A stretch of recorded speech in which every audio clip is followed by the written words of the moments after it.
Entre los objetos más enigmáticos mencionados en la tradición esotérica, pocos poseen tanta carga simbólica como la llamada llave de Salomón.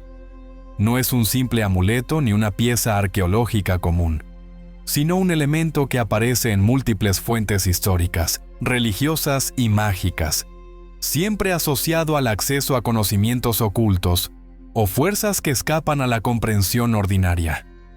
El nombre proviene naturalmente del rey Salomón, figura central en la tradición bíblica.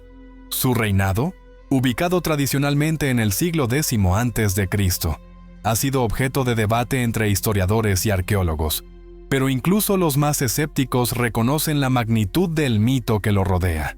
La Biblia, en los libros de Reyes y Crónicas, lo describe como un monarca de sabiduría incomparable, constructor del gran templo de Jerusalén y receptor de dones divinos. Sin embargo, fuera del canon religioso, encontramos textos que expanden su perfil hacia territorios más oscuros y complejos. Uno de los documentos más importantes en este sentido es el Testamento de Salomón, un texto pseudoepigráfico datado entre los siglos I y V después de Cristo, conservado en griego y otros idiomas antiguos. En él, Salomón narra cómo recibió de Dios un anillo mágico grabado con un sello, el llamado sello de Salomón, que le permitía controlar a demonios y espíritus. Aunque no se menciona una llave física como tal, la idea de un instrumento capaz de abrir y cerrar la comunicación con otras entidades ya está presente. Algunos estudiosos sostienen que la llave de Salomón sería una evolución simbólica de este anillo. La Edad Media europea amplió y reinterpretó esta tradición a través de los grimorios, especialmente la clavícula Salomonis o llave mayor de Salomón y el Lemegetón o llave menor de Salomón. Estos manuscritos, conservados en bibliotecas como la British Library o la Bibliothèque Nationale de France, recogen instrucciones detalladas para la invocación de espíritus, la construcción de talismanes y la realización de rituales de protección. Aunque los especialistas en historia del ocultismo advierten que estos textos probablemente fueron compilados entre los siglos XIV y XVII, su atribución al rey bíblico les otorgó una autoridad especial dentro de las corrientes mágicas occidentales. Las descripciones más recurrentes presentan la llave como un conjunto de signos y fórmulas, más que como un objeto material.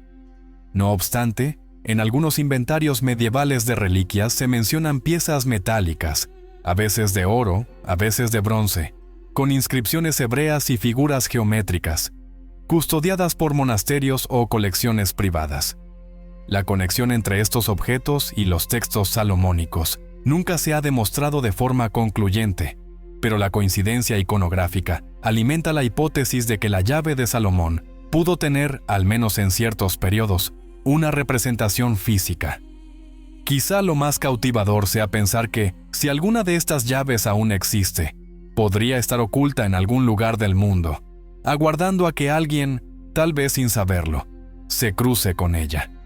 Y entonces, ¿qué ocurriría?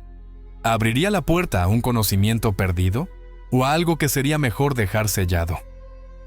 Con el paso de los siglos, la llave de Salomón dejó de ser solo un relato recogido en textos antiguos para convertirse en un elemento central dentro de la tradición mágica europea. Los grimorios medievales y renacentistas que mencionaban la clavícula comenzaron a circular de forma clandestina, debido a que la Iglesia y las autoridades civiles consideraban su contenido como una peligrosa herejía. En algunos casos, la mera posesión de estos manuscritos podía ser motivo de arresto o incluso de acusaciones de brujería. Se sabe que durante los siglos XV y XVI, la Inquisición confiscó varios ejemplares de la llave mayor de Salomón, escritos en latín o en lenguas vernáculas, con anotaciones personales de quienes intentaban poner en práctica sus rituales. Los archivos inquisitoriales de Toledo, Lisboa y Roma aún conservan registros donde se describe la incautación de libros con diagramas circulares, pentáculos y oraciones compuestas en hebreo y griego. Estas páginas, cuidadosamente copiadas a mano, eran consideradas portadoras de un saber que, si caía en las manos equivocadas, podría alterar el orden espiritual y social. Al mismo tiempo, la ilustración y el auge de la imprenta facilitaron la reproducción de estos textos, aunque de manera oculta. Sociedades discretas, como ciertos grupos rosacruces o ramas herméticas de la masonería, incorporaron fragmentos de la llave a sus rituales. En estos círculos, el término llave no se entendía como un objeto físico, sino como un método para abrir niveles superiores de conciencia o para desbloquear el acceso a verdades universales. Este lenguaje simbólico permitía transmitir conceptos esotéricos sin levantar sospechas ante el público general. Sin embargo, no todas las menciones a la llave de Salomón eran meramente metafóricas. Durante el siglo XIX, con el resurgimiento del ocultismo en Europa, algunos coleccionistas y ocultistas comenzaron a afirmar que habían visto o incluso poseído llaves físicas fabricadas siguiendo las instrucciones de los textos antiguos. Arthur Edward Waite, uno de los más célebres investigadores de este periodo y miembro de la Orden Hermética de la Golden Dawn, llegó a sugerir que ciertos objetos rituales custodiados en colecciones privadas londinenses podrían ser intentos de recrear la legendaria llave. Aunque no existen pruebas fotográficas concluyentes, los inventarios describen piezas con intrincados grabados que coinciden, en parte, con los diagramas de la clavícula.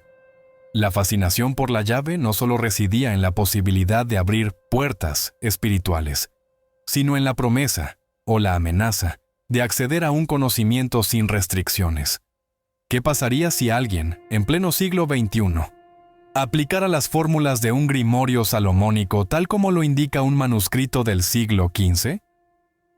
Esta pregunta, aunque hipotética, ha alimentado teorías, novelas y películas, pero también ha llevado a más de un investigador moderno a experimentar en silencio, lejos de la luz pública. Tal vez esa sea la clave del misterio.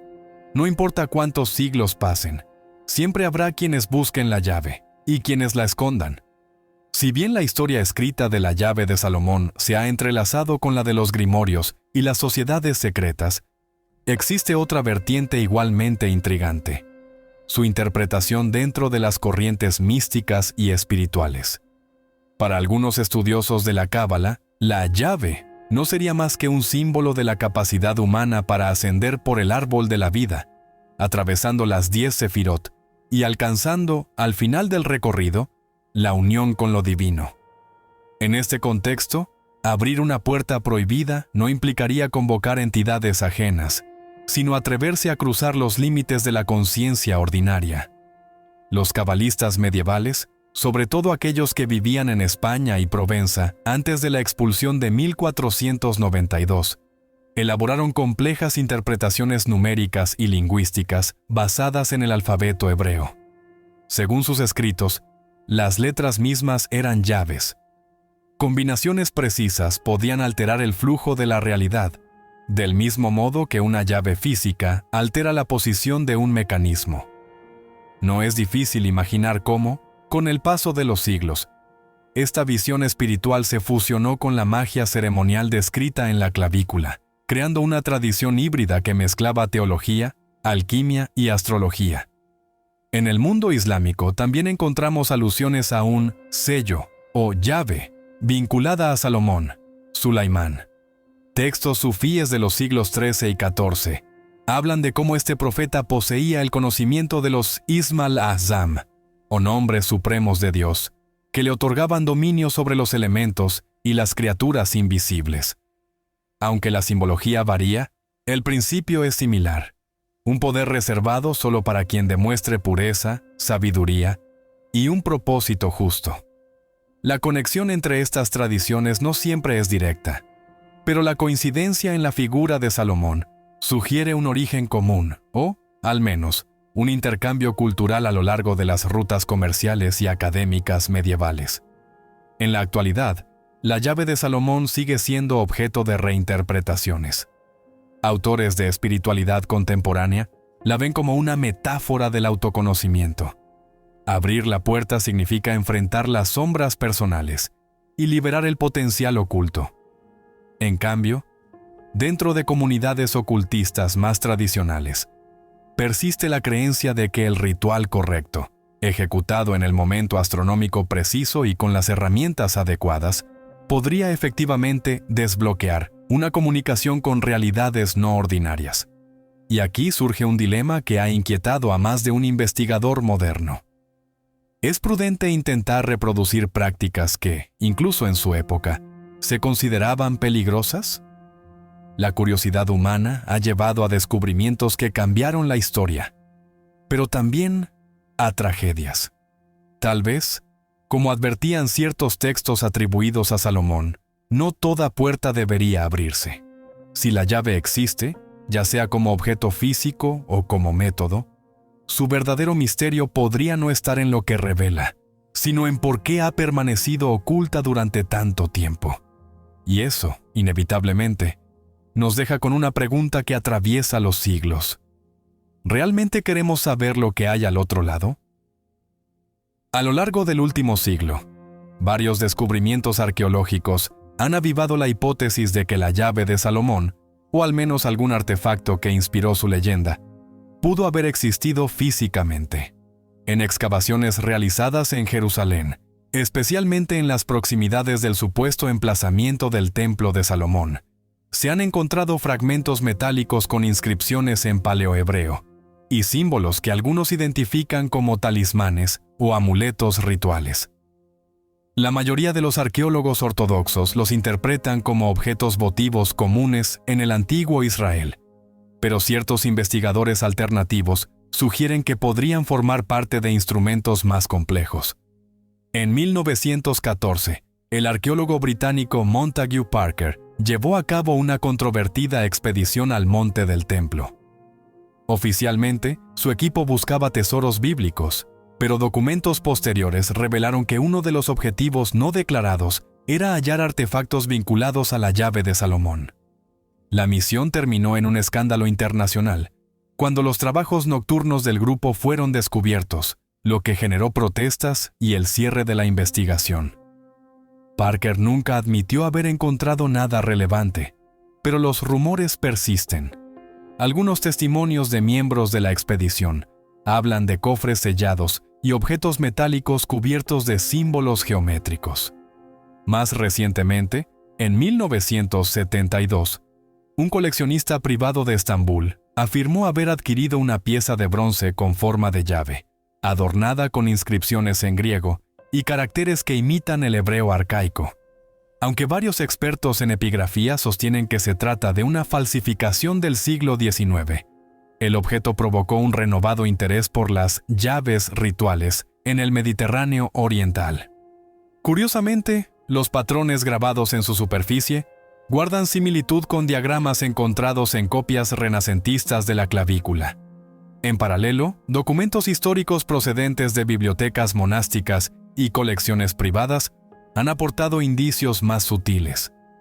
Cartas del siglo XVII entre jesuitas en Roma y Alepo mencionan el instrumento de Salomón como una reliquia custodiada por una familia cristiana oriental. El texto es ambiguo, lo que deja margen para múltiples interpretaciones. Tal vez se tratara de un simple objeto litúrgico, o quizá de algo considerado demasiado peligroso para describir con claridad. Todo esto nos lleva a un punto crucial. Aunque la evidencia física es escasa y su autenticidad cuestionable, el patrón narrativo persiste. Las historias sobre la llave de Salomón parecen surgir cada pocas generaciones, como si el mito se resistiera a desaparecer. Y como sucede con tantos misterios históricos, cuanto menos sabemos con certeza, más fértil se vuelve el terreno para especulaciones, teorías y, por supuesto, leyendas.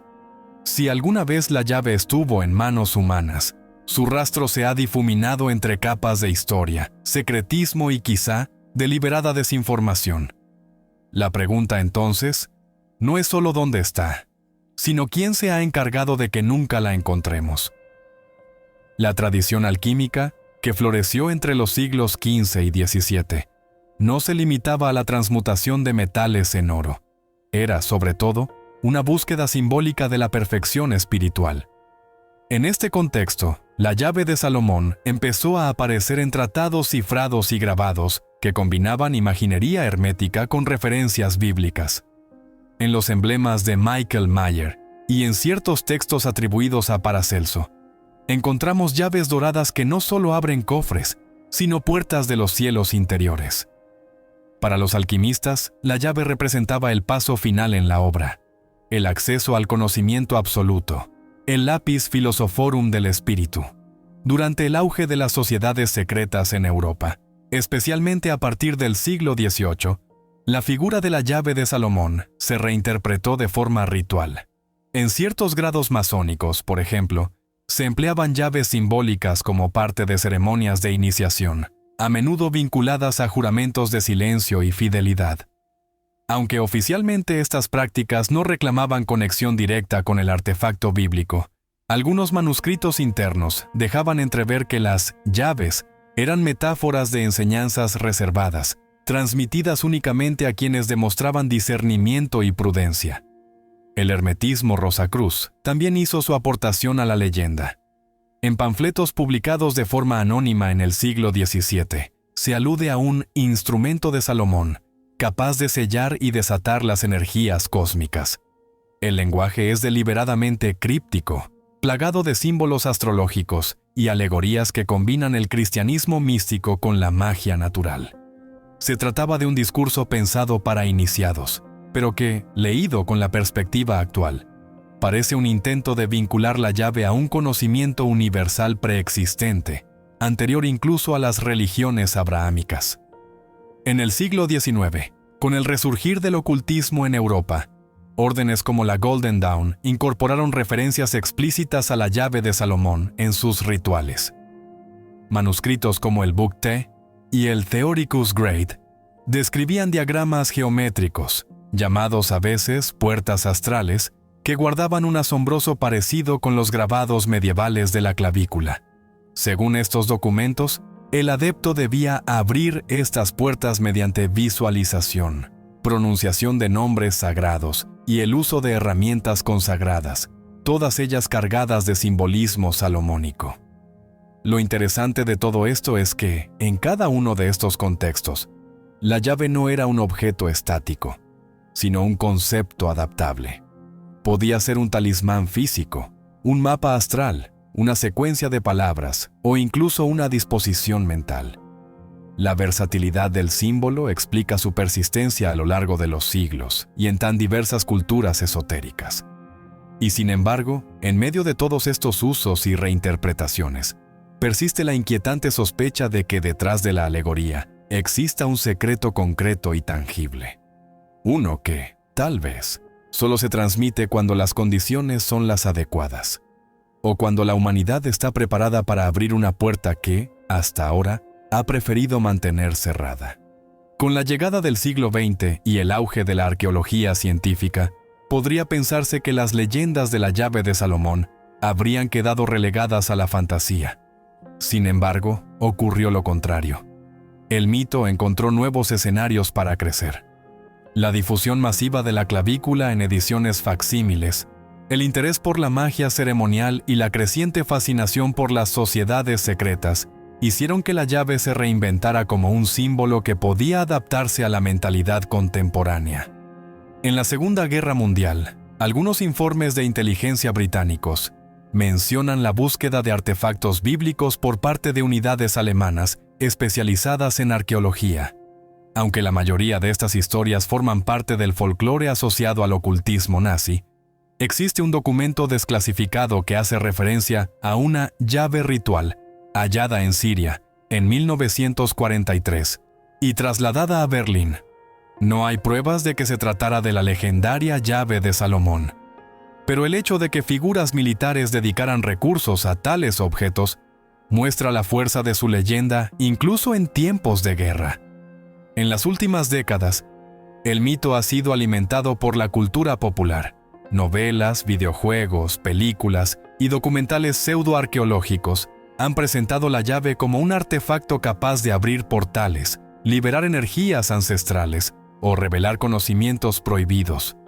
Cada nueva versión añade elementos modernos, códigos de ADN, frecuencias sonoras, hologramas, inteligencia artificial, Es como si la llave, real o no, se adaptara a cada época, adoptando la forma de aquello que más fascina y teme a la humanidad en ese momento histórico.